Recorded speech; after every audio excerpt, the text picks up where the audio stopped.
પોરબંદરના ઇતિહાસના સૌથી વિશાળ મહારક્તદાન કેમ્પ યોજાઈ રહ્યો છે, જેમાં બાલા હનુમાન મંદિરે હનુમાન જન્મોત્સવ ઉજવાશે। આ મહોત્સવની ત્રિદિવસીય ઉજવણીનો જિલ્લાભરમાં પ્રારંભ થયો છે।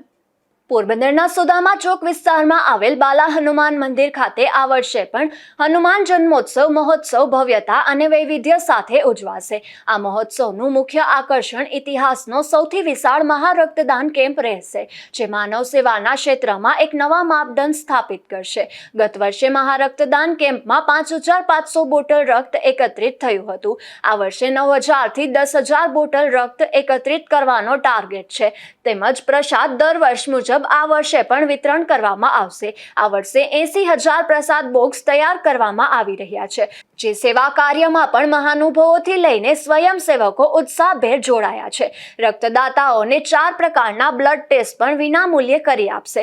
રક્તદાતાઓએ રક્તદાન માટે કતાર લગાવી હતી અને મોટી સંખ્યામાં બહેનોએ પણ રક્તદાન કરી માનવતા મહેકાવી હતી। પોરબંદરના ઇતિહાસમાં પ્રથમવાર સુદામા ચોકમાં એસી ડોમની વ્યવસ્થા કરવામાં આવી છે। આવતીકાલે તારીખ 2ના રોજ સમગ્ર જિલ્લામાં સવારે 7 વાગ્યાથી રક્તદાન શરૂ થઈ જશે, જેમાં પોરબંદર ઉપરાંત રાણાવાવ, કુતિયાણા, બગવદર, કડચ ખાતે આ કેમ્પ યોજાશે।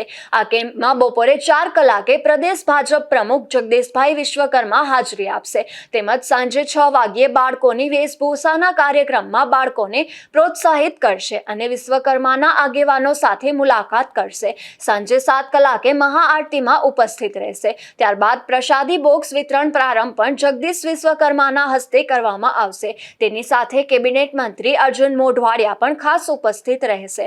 રાત્રે 9:30 કલાકે ગીતાબેન રબારી વંદના મહોત્સવ અંતર્ગત કાર્યક્રમ રજૂ કરશે। નિપુલ પોપટ સાથે અશોક થાનકી, ગુજરાત ન્યૂઝ, પોરબંદર।